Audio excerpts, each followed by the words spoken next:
Buenas, mi nombre es María Luis Rivero. En esta oportunidad voy a presentar mi estudio de casos que contiene un informe psicológico y el plan de intervención.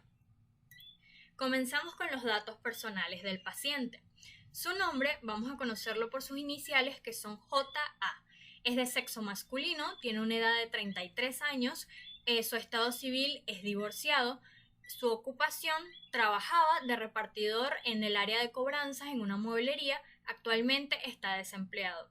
Su nacionalidad es mexicano, su dirección es de Ciudad Victoria, Tamaulipas. El motivo de su consulta. El paciente asiste por iniciativa propia. Expone que se sintió motivado puesto que se siente sin ganas de hacer nada, se siente inútil debido a su discapacidad y alega: por mi culpa mi esposa me dejó porque ya no puedo hacer nada. Tenemos también la historia del problema actual. El inicio y la duración. Esta comienza en abril del año 2016 a raíz de un accidente que tiene mientras estaba trabajando como repartidor en su motocicleta y es arrollado por un automóvil, en donde queda con una discapacidad permanente y deja de proveer a su familia, sintiéndose totalmente inútil. Posteriormente, su esposa le pide el divorcio y eso lo deja con sentimientos de culpa y bastante frustración. A raíz de la misma situación, se va a vivir a casa de su madre con su hijo, donde se aísla de su círculo social. Factores precipitantes. Tenemos principalmente el accidente que tiene en su motocicleta y después el alejamiento físico y emocional por parte de su esposa. Impacto del trastorno en el sujeto y en su familia. El sujeto se siente ansioso, irritable, bastante inútil y con problemas para conciliar el sueño. Tiene bajas de peso y se ha alejado de su círculo de amigos, así como también de su familia. Su familia se ve afectada y también su hijo por su irritabilidad y por su aislamiento. Antecedentes no patológicos. Su historia prenatal. Proviene de una segunda gesta por parte de su madre y de su padre. Durante la gestación todo transcurre de la manera esperada. Infancia y adolescencia. Mantiene un desarrollo motriz dentro del rango normal, un buen rendimiento académico y con un buen círculo social. Adultez. Trabajaba como repartidor en el departamento de cobranza en una mueblería, tuvo un noviazgo que duró 2 años y posteriormente se casó. Duró 7 años este matrimonio. No obstante, se divorcia en junio del año 2017. Antecedentes personales patológicos. Historia médica. En abril del año 2016 tiene su accidente y es diagnosticado médicamente con un traumatismo de estructuras múltiples de la rodilla, por lo que es intervenido quirúrgicamente. Sin embargo, queda con discapacidad permanente. Desórdenes mentales. No hay registro de que haya presentado algún desorden mental con anterioridad.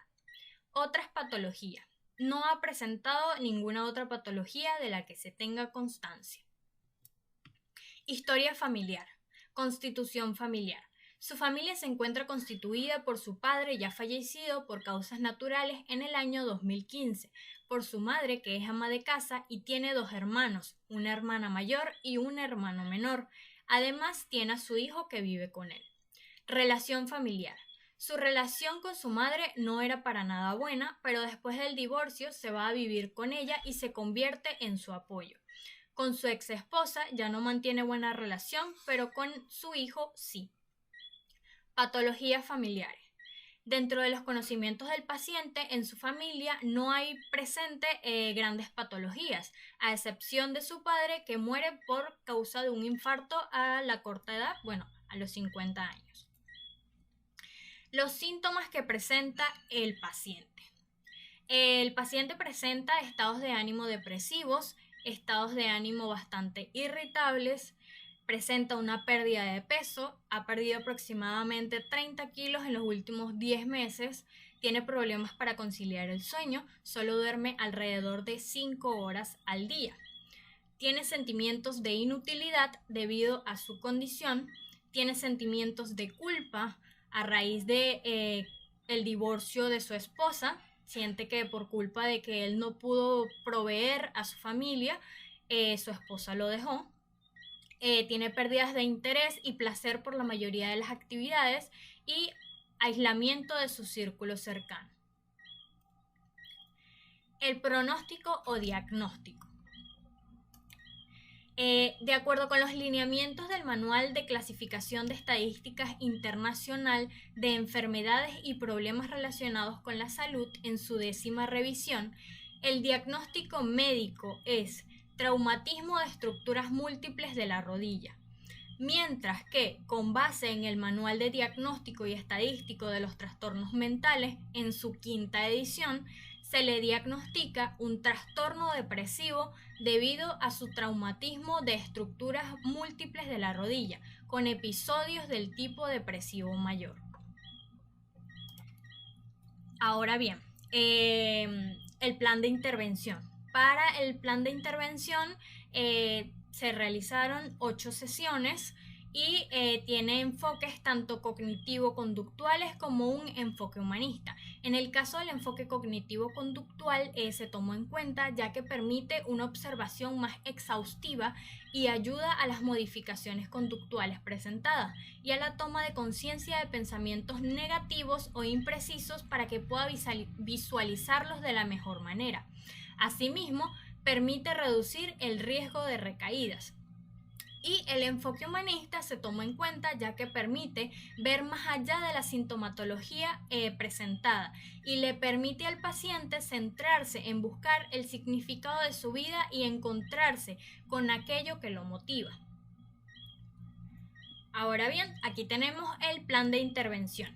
En la primera sesión tenemos que el objetivo es aportar información al paciente sobre emociones, depresión y regulación emocional. Aquí se utiliza una estrategia cognitivo-conductual y una técnica tanto de psicoeducación como de autorregistro de sus emociones. Dentro de los recursos que se utiliza tenemos una hoja de registro. El procedimiento. Se le explicará al paciente de manera detallada los aspectos relativos al trastorno depresivo, como emociones, depresión y regulación emocional, y se le mostrará cómo realizar el autorregistro. Los resultados esperados. El paciente comprende los aspectos psicológicos esenciales de su trastorno y cómo realizar la tarea del autorregistro en la que va a anotar todas sus emociones durante la semana. Sesión número 2. El objetivo es conocer las distorsiones cognitivas y cómo su pensamiento influye en sus emociones, situaciones y comportamientos. Las estrategias que se van a utilizar es una estrategia cognitivo-conductual. La técnica es, de igual forma, la psicoeducación y el autorregistro de sus distorsiones cognitivas. El recurso, un apoyo visual para la psicoeducación y una hoja de registro para el autorregistro. El procedimiento. Se revisa junto al paciente el apoyo visual que se le va a presentar y se le irá explicando toda la información sobre las distorsiones cognitivas y su influencia. Posteriormente se le explicará cómo realizará el autorregistro de sus distorsiones cognitivas. Los resultados esperados. Conoce qué son las distorsiones cognitivas y cómo están afectando sus pensamientos, situaciones y comportamientos. Asimismo, se espera que pueda realizar el autorregistro de sus distorsiones cognitivas. La sesión número 3. El objetivo de esta es someter los pensamientos automáticos a prueba de realidad para volverlos adaptativos y detener los pensamientos desadaptativos. La estrategia psicoterapéutica es cognitivo-conductual. La técnica que se va a utilizar es el diálogo socrático, así como también el autorregistro de sus pensamientos. El recurso, tenemos la silla o sillón y recursos cognitivos del paciente. Dentro del procedimiento tenemos que, tomando en cuenta las distorsiones cognitivas que posee el paciente, se realizará un diálogo socrático. En la misma se plantea hacer al paciente cuestionarse sobre sus pensamientos, se le realizarán preguntas como, por ejemplo, ¿es realista este pensamiento? ¿Existe alguna evidencia que apoye esta idea? Después se realizará una explicación del autorregistro de sus pensamientos. El resultado esperado. El paciente reflexiona sobre sus pensamientos y es capaz de profundizar en su propia psique, dándose cuenta de los errores que existen en su forma de procesar la información. Entiende cómo realizar la tarea del autorregistro de sus pensamientos. Sesión número 4. Objetivo: reestructuración cognitiva de los pensamientos de culpabilidad que presenta el paciente. Estrategia psicoterapéutica, cognitivo-conductual. La técnica es el diálogo socrático. Los recursos: sillón o silla y recursos cognitivos del paciente. El procedimiento consistirá en desafiar las interpretaciones que hace el evaluado en distintos sucesos a través de preguntas desencadenantes. El resultado esperado: hacerlo reflexionar y que pueda identificar pensamientos y determinar cuán útiles y precisos son estos pensamientos. Sesión número 5. El objetivo: contrarrestar la hiperreflexión que surge ante la idea de inutilidad o incapacidad por su condición. Estrategia psicoterapéutica, humanista, específicamente la logoterapia. La técnica de reflexión. Recursos: hoja y lápices para el registro de las sesiones. Recursos cognitivos del paciente. Procedimiento: se le explicará al paciente cómo desprenderse de la reflexión de sus pensamientos enfocados en esa idea fija y se orienta hacia los aspectos positivos. Resultados esperados: deja de hiperreflexionar acerca de su idea de incapacidad y se enfoca en pensamientos más positivos, olvidándose de sí mismo. Sesión número 6. Objetivo: restablecer el nivel de funcionamiento previo del paciente y aumentar su motivación. Estrategia psicoterapéutica cognitivo-conductual. La técnica: programación de actividades y el autorregistro de pensamientos y emociones. El recurso que se utiliza es hoja con la programación semanal y una hoja de registro. El procedimiento: se le presenta al paciente el fundamento teórico de la actividad. Posteriormente, junto al paciente, plantearán una serie de actividades diarias que van de forma gradual intensificándose. Estas serán expuestas en una programación que serán realizadas a lo largo de la semana. Al mismo tiempo, deberá hacer un registro de sus emociones y pensamientos al realizar dichas actividades.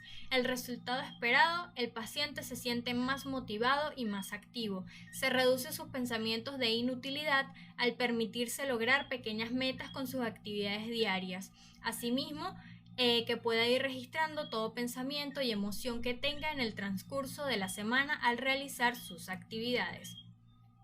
La sesión número 7. El objetivo es entrenar al paciente en habilidades sociales enfocándose en la comunicación asertiva. La estrategia psicoterapéutica es cognitivo-conductual. La técnica es un role-playing. Recursos: hojas y lápices para el registro de la sesión y los recursos cognitivos del paciente. Procedimiento: se simula una situación de la vida diaria y se va a representar el papel de un personaje. Resultados esperados: se espera que el paciente obtenga habilidades sociales necesarias para lograr una comunicación asertiva y vuelva a establecer relaciones con sus círculos sociales. Y la última sesión, la sesión número 8, el objetivo es encontrar objetivos y motivaciones de vida. La estrategia psicoterapéutica es la humanista, específicamente la logoterapia. La técnica: el autodistanciamiento. Los recursos: hoja y lápiz para los registros de la sesión. El procedimiento: se le enseña a verse más allá de sus preocupaciones y se comienza a desarrollar la separación entre aquello que lo condiciona y su persona, para así buscar la propia voluntad y el sentido de vida. El resultado esperado: adquirir un pensamiento concreto, empático consigo mismo y a su vez encontrar aquello que lo motiva y da sentido a su vida. Ok, como último punto tenemos las recomendaciones. En primer lugar, podría ser seguir con las sesiones cada cierto tiempo para observar la evaluación del paciente y evitar recaídas. En segundo lugar, asistir a grupos de apoyo para afrontar el aislamiento social y su condición discapacitante. En tercer lugar, acompañamiento familiar. Bueno, esto fue todo por mi estudio de casos. Espero que haya sido de su agrado. Muchísimas gracias.